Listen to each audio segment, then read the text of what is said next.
할렐루야. 네, 오늘 주님의 전에 나오셔서 예배 드리는 모든 분들, 또 온라인으로 또 예배 드리는 모든 성도님들 주님의 이름으로 환영하고 축복합니다. 주님 오심의 계절, 복된 계절임에도 불구하고 이 코로나19 2.5단계 조치로 지금 예배드림에 많은 어려움이 있습니다. 아마 3단계도 가지 않을까 이런 염려도 있습니다. 혹 불편하시더라도 예배 중에 반드시 마스크를 자신을 위해서 써주시고 다른 사람을 배려하는 마음으로도 마스크를 벗지 마시고 꼭 써주시기를 바라고, 예배가 끝나면 접촉감이 없이 눈인사만 하시고 아무리 반가워도 눈인사만 하시고, 그리고 여러분들이 접촉을 자제해 주시고 또 곧바로 귀가해 주시면 좋겠다, 이렇게 생각을 드립니다. 오늘 강림절 셋째 주일이고요. 강단의 색은 여전히 보라색이죠. 위엄과 존엄을 상징하고 있는 보라색.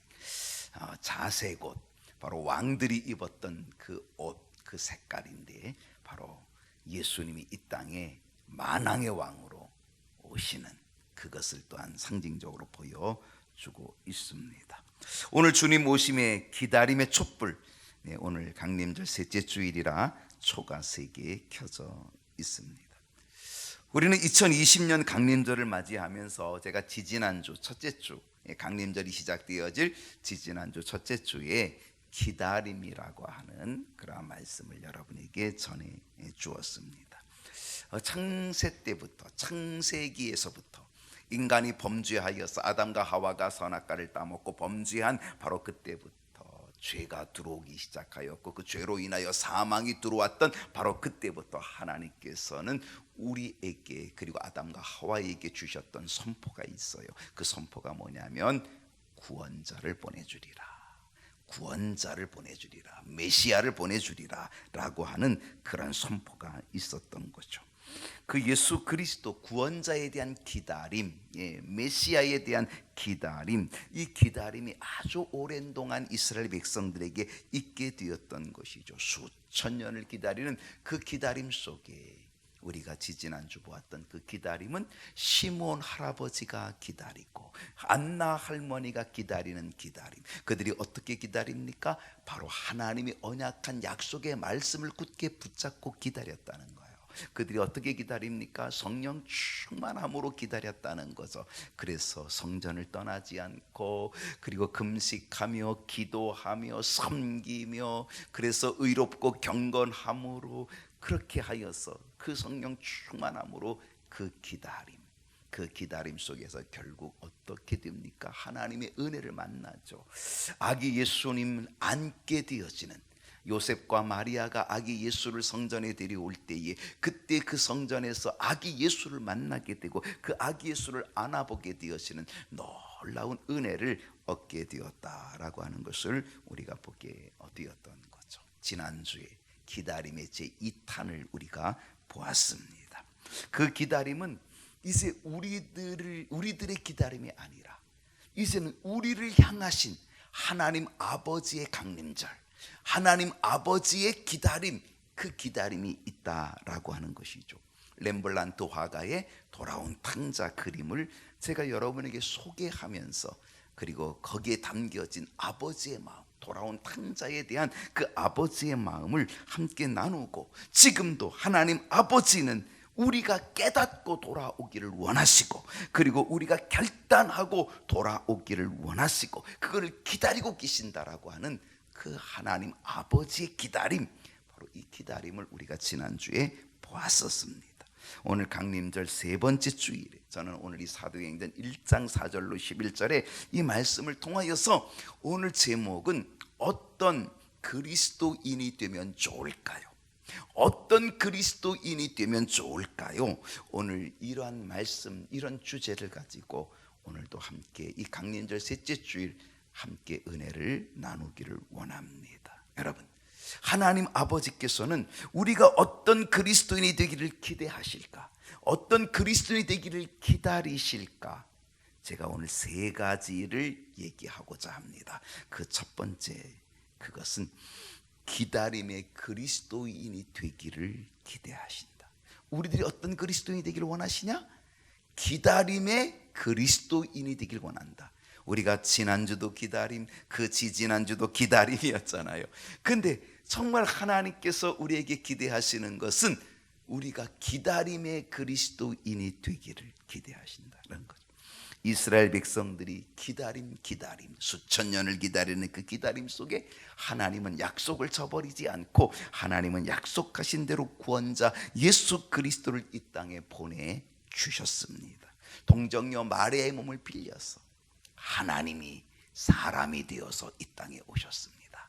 하나님이 사람이 되어 이 땅에 태어나시죠. 인카네이션이라고 하는 신학적 용어인데 성육신, 하나님이 사람이 되신 것. 동정녀 마리아의 몸을 빌려서 이 땅에 오십니다. 어디로 오십니까? 약속된 장소에 오십니다. 그 약속된 장소가 바로 선지자들이 예언했던 장소, 어디? 베들레헴입니다. 베들레헴에 아기 예수가 탄생하시죠. 하나님이 구원자를 어디에 보내주셔요? 약속된 장소에 보내주셔요. 그 약속된 장소는 베들레헴이었던 것을. 이 베들레헴은 두 가지 단어가 합성되어졌다 그랬어요. 베트라는 것, 레헴이라고 하는 것, 이 두 단어가 합성되어졌는데 이 베트라는 것은 집이에요. 집. 그리고 레헴은 떡이에요. 떡. 그러니까 무슨 집이에요? 집은 집인데 무슨 집? 떡집이에요. 떡집. 예수님이 태어난 곳은 떡집이에요. 바로 베들레헴은 떡집이라고 하는 의미를 가진 바로 그 마을이거든요. 바로 예수님은 바로 이 떡집에 탄생하셨어요. 태어나셨어요. 왜 예수님은 베들레헴에 태어나셨을까요? 그리고 왜 하나님은 선지자들을 통하여서 메시아를 보내줄 때 떡집에 보내주시기로 그렇게 약속하셨을까요? 그것은 바로 예수님이 생명의 떡이기 때문에 그래요. 예수님은 자신을 소개합니다. 나는 하늘로부터 내려온 생명의 떡이니 나를 먹는 자는 영원히 줄이지 아니하리라.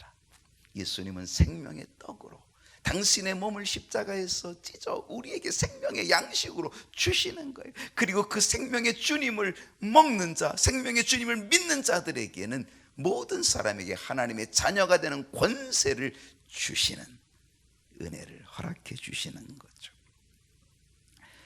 예수님께서는 이제 약속대로 떡집에 오셨어요. 생명의 떡으로 오셨어요. 그리고 이 땅에서 이제 정말 생명의 떡의 역할을 감당하시는 거죠. 그리고 예수님은 우리의 모든 죄짐을 다 뒤집어 쓰시고 예수님은 우리의 죄를 다 용서해 주시기 위하여, 우리의 죄를 다 씻어내시기 위하여, 우리의 죄의 문제를 다 해결하시기 위하여서 우리의 죄를 뒤집어 쓰시고 예수님은 십자가에서 죽으시게 되는 거죠.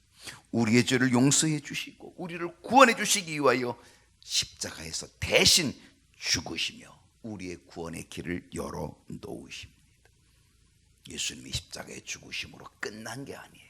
죽음이 끝난 게 아니에요. 3일이 지나고 나서 예수님은 3일 만에 죽음의 권세를 이기고 사망의 권세를 이기시고 예수님은 부활하셔서 그래서 우리에게 부활의 첫 열매로 보여주시고 그리고 우리에게 부활의 소망을 주셨어요. 예수님 뭐라 그러셨어요? 나를 믿는 자는 죽어도 산다. 나를 믿는 자는 죽어도 산다 라고 말씀하셨는데 정말 주님이 죽어도 사는 역사를 보여주신 거죠. 그래서 우리에게 믿음, 우리에게 부활의 소망, 우리에게 허락해 주셨다는 것입니다.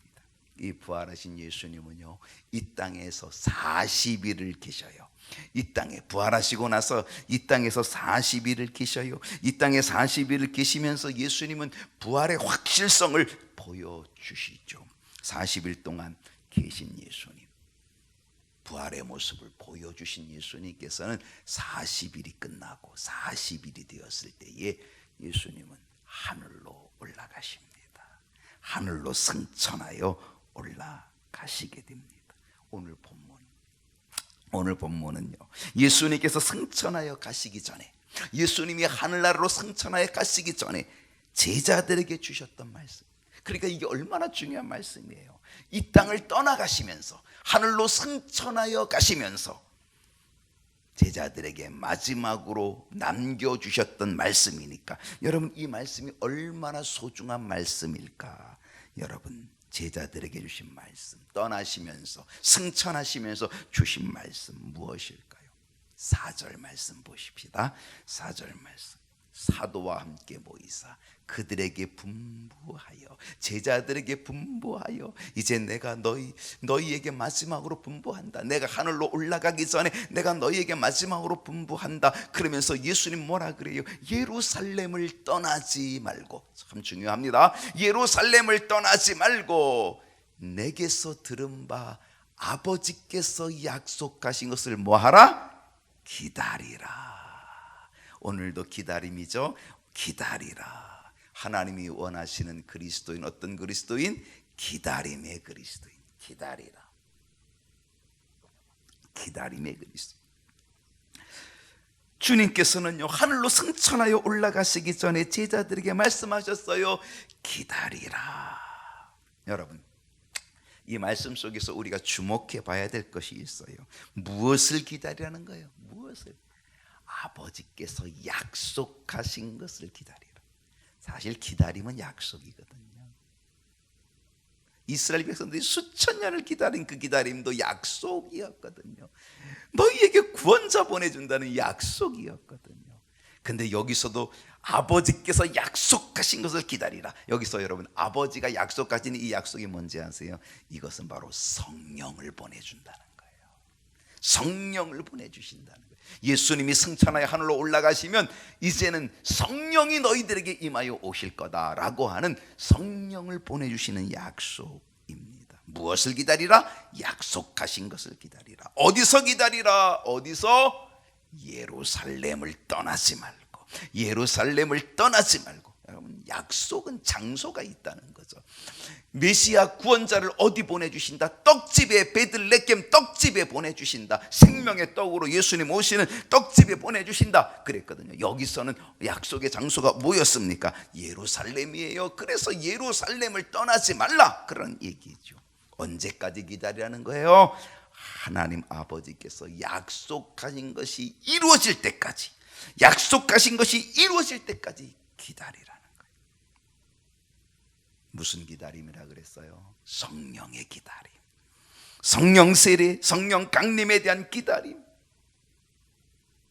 어디에서? 예루살렘에서. 언제까지? 그것이 이루어질 때까지 기다리는 거죠. 하나님 아버지는요, 오늘날도 이 기대와 기다림을 갖기를 원하시는 겁니다.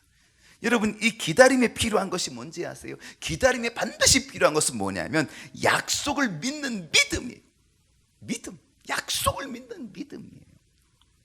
그리고 그 믿음으로 자리를 지키는 거예요. 어떤 자리? 예루살렘 믿음의 자리, 그 자리, 약속의 자리를 지키는 거예요.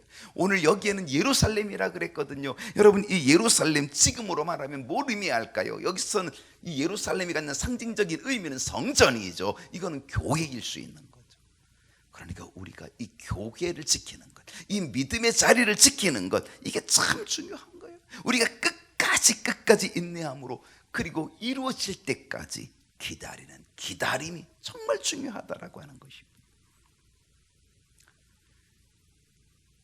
실상 오순절날, 이제 예수님이 승천하여 가시고 나서요, 오순절날이 되기까지는 한 일주일 정도가 남아있거든요. 근데 그 오순절날에 마가의 다락방에 120명이 성령의 충만한 약속을 얻게 되어지는 거죠.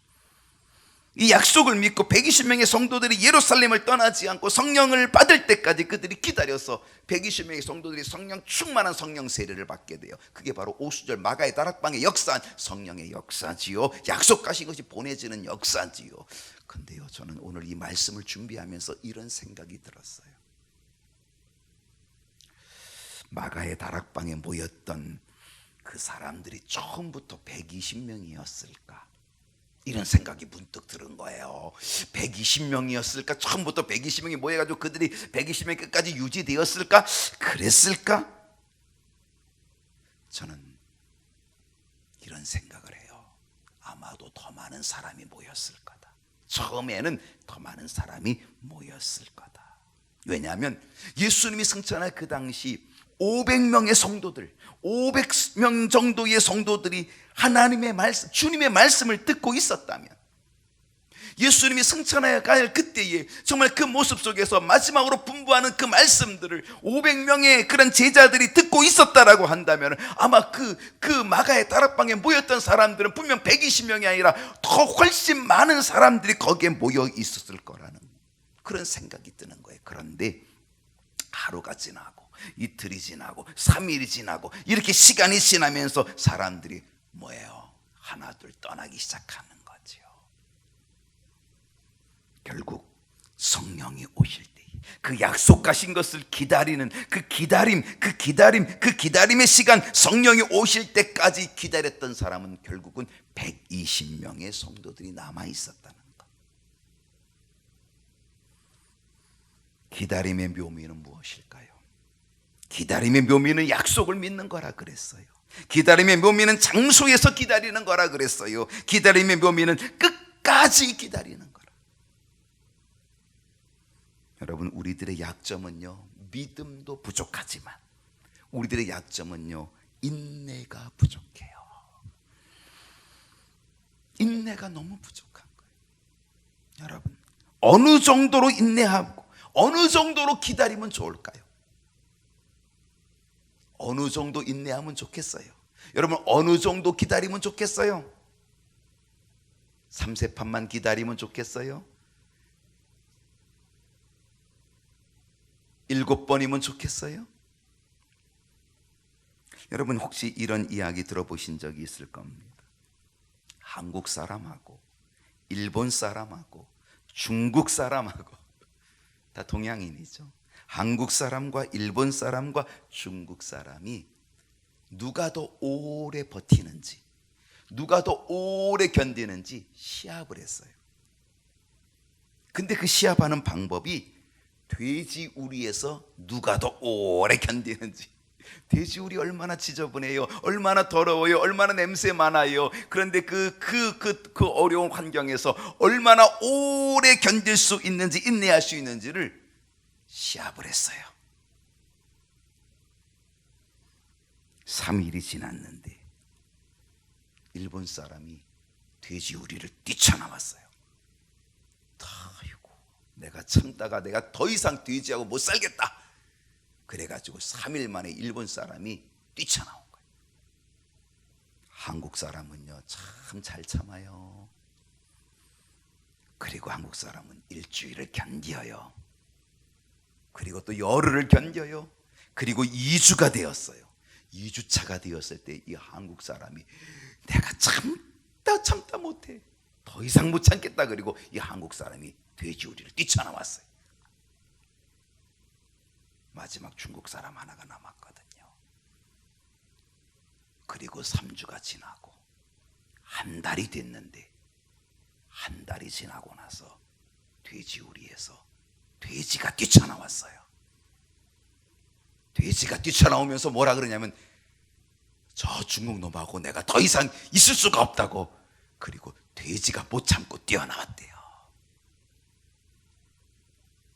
여러분, 이 이야기는 사실은 중국 사람들이 잘 씻지 않는 것 때문에 그래서 나온 그러한 유머이지요. 그런데 우리는 여기서 하나의 교훈을 얻게 되는 거예요. 돼지우리에서조차도 한 달 인내하며 기다리는 인내심이 있다면, 약속하신 성령 세례를 받기 위해서 우리는 조금 더 부족함이 없지 않겠는가? 오순절 마가의 다락방에 성령 세례를 받은 사람은 어떤 사람이었을까요? 그들은 끝까지 약속을 믿고 그 자리를 지킨 사람. 처음부터 120명이었을까요? 아닐 거예요. 훨씬 더 많은 사람이 있었을 거예요. 근데 그들이 하나둘 다 떠나고 나서 결국 성령이 임하였던 그때에는 120명이 남아 있었던 거겠죠. 오늘날 우리도 하나님의 약속의 말씀을 믿고 하나님의 성전을 떠나지 말고 믿음의 자리를 지키고 끝까지 인내할 때에 놀라운 은혜가 우리에게 있게 될 줄로 믿습니다.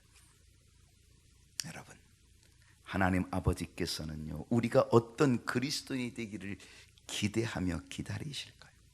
두 번째는 다시 오실 예수님을 기다리는, 다시 오실 예수님, 재림의 주님, 다시 오실 예수님을 기다리는 소망의 그리스도인이 되기를 기대하신다는 거예요. 9절 말씀 보겠습니다. 이 말씀을 마치시고, 예수님이 이제 하늘로 승천하시기 전에 말씀을 마치시고, 이제는 그들에게 마지막 주시는 말씀을 마치시고, 그리고 그들이 보는 가운데서, 그들이 보는데 올려져 가십니다. 하늘로 올려져 가십니다. 구름이 그들을 가리워 보이지 않게 그를 가리워, 구름이 그를 가리워 구름 속으로 들어가시는 거죠. 하늘로 승천하여 예수님이 올라가시는 거죠. 여러분, 여러분의 머릿속으로 한번 이 장면을 상상해 보십시오. 지금 여러분이 있어요. 여러분도 예수님의 제자들과 함께 있는 거예요. 근데 예수님이 말씀을 쫙 마치시더니만 갑자기 하늘로 그냥 쭉 올라가시는 거예요. 구름 속으로 올라가는 거예요. 아무리 봐도 이제는 더 이상 보이지 않아요. 구름이 가리워서 더 이상 보이지 않아요. 여러분, 이렇게 상상해 볼 때에, 이렇게 생각해 볼 때에 여러분 어떤 마음이, 어떤 생각이 들까요? 제자들은 어떤 생각을 가졌을 것 같아요? 한번 생각해 보세요. 지금 하늘을 쳐다보고 있는 이 제자들 어떤 생각을 가지고 있었을 것 같아요? 제가 볼 때는 아주 허탈했을 것 같아요. 아주 허무했을 것 같아요. 왜? 예수님께서 십자가를 지고 죽으신 게 얼마나 큰 충격이었어요. 예수님이 십자가를 지고 죽으시는 그 예수님의 죽음이 얼마나 큰 고통이었을까요? 얼마나 큰 절망이었을까요? 왜 그렇습니까? 그들이 보았던 예수님은 능력의 주님이었거든요. 물을 포도주로 만드시는 주님.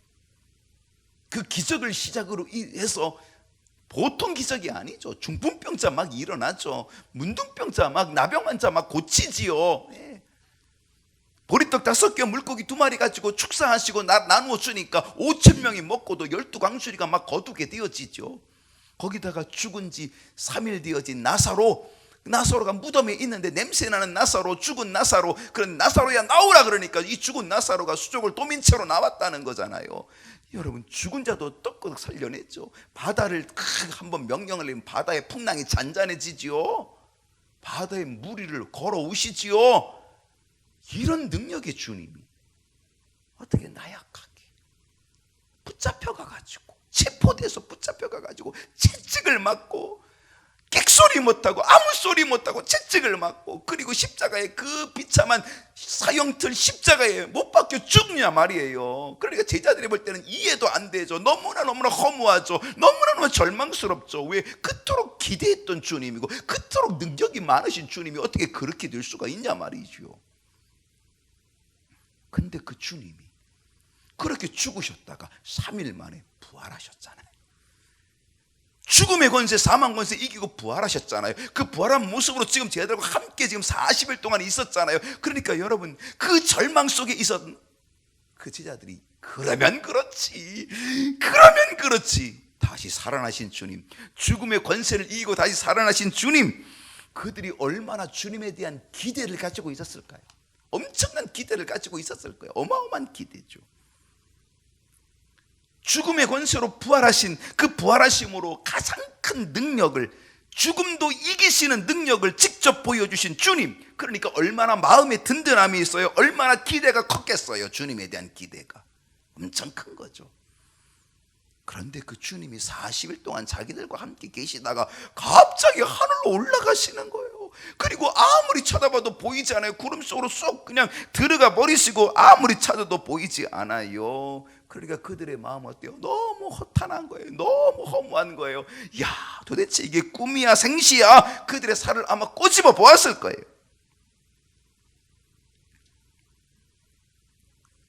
그들이 허무함과 허탄함을 가지고 지금 이러고 있는데, 바로 그때에, 그 순간에 그들에게 주신 말씀이 있어요. 그 말씀이 10절 말씀이에요.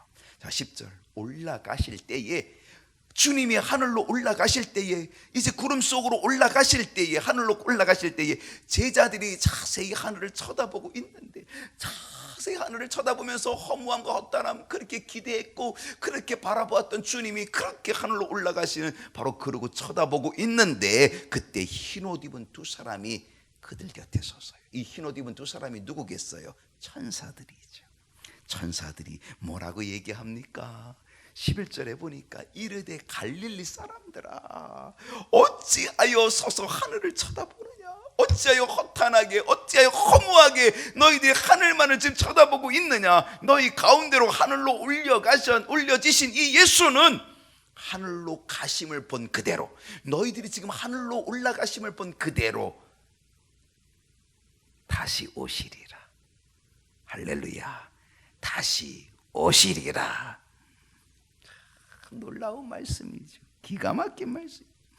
여러분, 이 말씀을 들은 제자들의 생각이 어땠을까요? 허탄한 마음, 허전한 마음, 허무한 마음, 그렇게 기대했는데 올라가서 그런 마음 가졌던 그들, 그래서 하늘을 멍하니 쳐다보고 있던 그들, 그런데 이 말씀을 보여 하늘로 가심을 본 그대로 오시리라 라고 하는 이 천사들의 말을 들으면서 이 제자들의 마음에 어떤 마음이 생겼을까요? 그래, 주님 다시 오신대. 소망의 마음으로 채워졌습니다. 소망의 마음으로 가득 채워졌다는 거죠. 그렇습니다. 주님의 승천은 허무와 허탈이 아닌 소망이었던 거지요. 하늘로 가심을 본 그대로 오시리라 라고 말씀하신 것, 바로 그 소망을 그들이 갖게 되었다는 겁니다. 하늘로부터 이 땅에 다시 재림하여 오실 예수님, 그 예수님을 천사들이 선포하고 있는 것, 바로 이것이 제자들의 소망이 되어서 이 제자들은 그때부터 이 소망을 붙잡고 다시 오실 주님을 기다리면서 인내감으로 신앙생활을 하는 자들이 될 수 있었던 것이죠. 여러분, 오늘 우리에게도 바로 이 소망이 있어야 될 줄로 믿습니다. 그리고 이 소망으로 인내하면서 우리는 기다림의 성도들이 반드시 될 수 있기를 주님의 이름으로 축복합니다. 여러분, 하나님 아버지께서 우리가 어떤 그리스도인이 되기를 기대하고 기다리실까요? 세 번째, 성령 충만함으로 복음을 전하는 그리스도인이 되기를 기대하신다. 성령 충만함으로 복음을 전하는 그리스도인. 여러분, 사람들의 관심은 뭘까요? 사람들의 관심은 뭘까요? 지금 40일 같이 계시고 있다가 예수님이 하늘로 승천하여 올라가시죠. 하늘로 승천하여 올라가시는 예수님을 바라보고 있는 그들에게 천사들이 뭐라고 얘기했습니까? 어찌하여 하늘을 쳐다보고 있느냐? 하늘로 올려지신 이 예수는 하늘로 가심을 본 그대로 오시리라, 그대로 오시리라 라고 하는 것. 이 말씀을 들으면서 사람들은 그때부터 뭐에 대한 관심을 갖기 시작할까요? 언제 오시지? 언제 오시지? 어느 날 오시지? 어느 때야? 여기에 관심을 갖는 거예요. 그래서 날짜를 계산하기 시작을 하는 거예요. 여러분, 기독교의 역사에 수많은 이단들이 있었거든요. 그 이단들이요, 바로 이 예수님의 재림과 관련된 이단들이 너무 많아요. 신천지, 이만희 신천지도요, 바로 이 예수님의 재림에 대한 이것을 가지고 만들어내기도 했잖아요. 14만 4천에 빨리 들어와야 된다 라고 하는 거예요. 이단들은 미혹해하는 거예요. 바로 예수님의 재림에 가지고 미혹하는 거예요. 이장님, 다가올 미래를 대비하라. 예, 이장님 어땠습니까?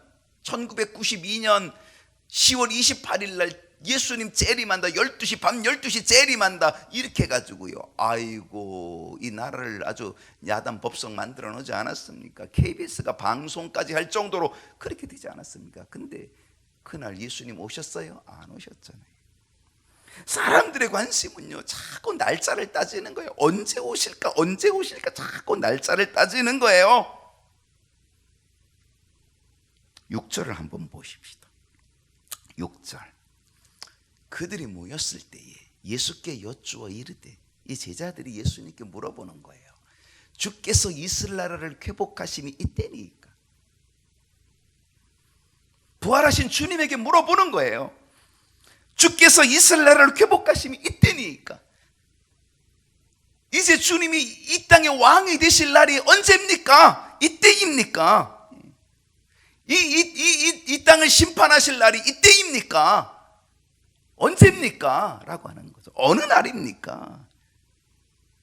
주님께서 뭐라 그래요? 7절을 보니까 때와 시기는 아버지께서 자기의 권한에 두셨으니 너희가 알 바 아니요. 너희가 알 바 아니요. 여러분, 주님께서 알 바 아니라 그러면은요, 날짜 따질 거 없어요.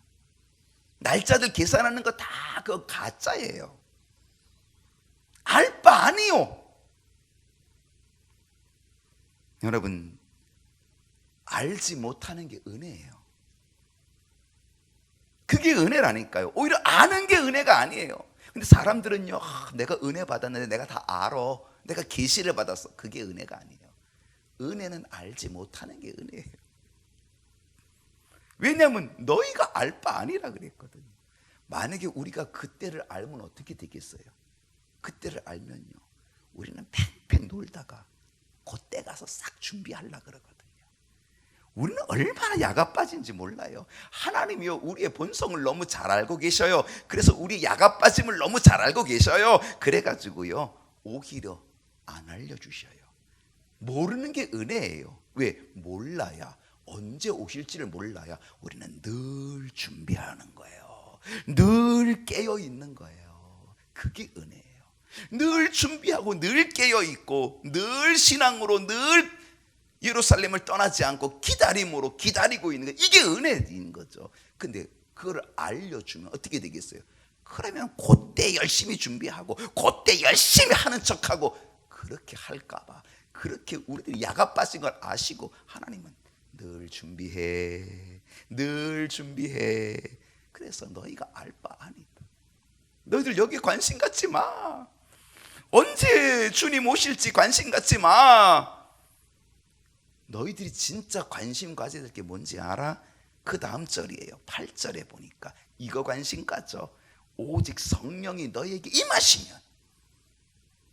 너희들 알 바 아니야. 너희들 관심 가져야 될 거는 오직 성령이 너에게 임하실 것, 이거에 관심 가져. 그러면 너희가 권능 받아. 너희들이 성령 충만함으로 권능을 받게 되면 어떻게 돼? 너희들은 예루살렘, 온 유대, 사마리아 땅 끝까지 이르러 내 증인 된다. 증인 된다. 하나님의 관심은요, 우리가 성령 충만하여서 복음 전하는 그리스도인이 되기를 하나님은 기대하신다. 바로 그런 얘기죠. 여러분, 이스라엘 나라가 언제 회복될 것인지, 여러분 여기에 우리가 어느 때인지 날짜 계산할 필요 없다는 거죠. 주님 언제 다시 오실지, 어느 날인가, 몇 년도인가, 며칠인가, 이런 거 따질 거 없어요. 몇 시쯤 오실까, 이런 거 따질 필요 없다는 거죠. 이런 거 관심 갖지 말고 진짜 관심 가져야 될 거는 성령 충만한 데 관심을 가지라 이거예요. 성령 충만해서 땅끝까지 복음 전하는 그리스도인이 되는 데 관심을 가지라 이겁니다. 그리고 우리가 그리스도인으로서 복음 전하는 일에 열심을 다하게 될 때에, 그때 이스라엘이 회복되어지고 주님이 다시 오시는 영광을 보게 된다는 거죠. 여러분, 예수님이 진짜 내가 언제 올지를 알려주셨어요. 어떻게 알려주셨어요? 복음이 온 땅에 전파되면 그제야 끝이 오리라. 복음이 온 땅에 전파되면 그제야 끝이 오리라. 여러분, 오직 성령이 너에게 임하시면 너희가 권능을 받고 예루살렘과 온 유대와 사마리아와 땅 끝까지 이르는 데 증인이 되리라. 같은 말이죠. 땅끝까지 증인될 때에, 복음이 땅끝까지 전해지게 될 때에, 복음이 온 세상에 전파되어지게 될 때 그제야 끝이 오리라. 그러니까 우리가 언제 올지 날짜 따지지 말고 우리는 성령 충만해서 복음을 전하는 자가 되면, 복음을 전해서 이 복음이 땅끝까지 전해지게 되면 바로 그때 주님 오시는 거예요. 그때 주님 오시는 거예요. 그때 주의 영광을 보게 되는 거죠. 그런 그리스도인이 되기를 하나님이 기대하시는 줄로 믿습니다. 철학자 스피노자의 아주 유명한 말이 있어요. 철학자 스피노자가 이런 유명한 말을 했어요. 내일 지구의 종말이 온다 할지라도, 내일 지구의 종말, 내일 지구가 멸망하는 지구의 종말이 온다 할지라도 나는 오늘 한 그루의 사과나무를 심겠다. 내일 지구가 멸망하는데 오늘 뭐 하겠다? 한 그루의 사과나무를 심겠다. 이 스피노자의 아주 멋진 말이지요. 저는 오늘 이 스피노자의 멋진 말을 이렇게 바꾸고 싶어요. 주님이 언제 오신다 할지라도, 주님이 혹 내일 오신다 할지라도 나는 오늘 성령 충만하여 주님을 증거하는, 복음을 전하는 삶을 살겠습니다. 주님 오심의 계절에 성령 충만함으로 복음을 전하며 다시 오실 주님을 기다리는 멋진 그리스도인 되기를 주님의 이름으로 축복합니다. 기도하십시다.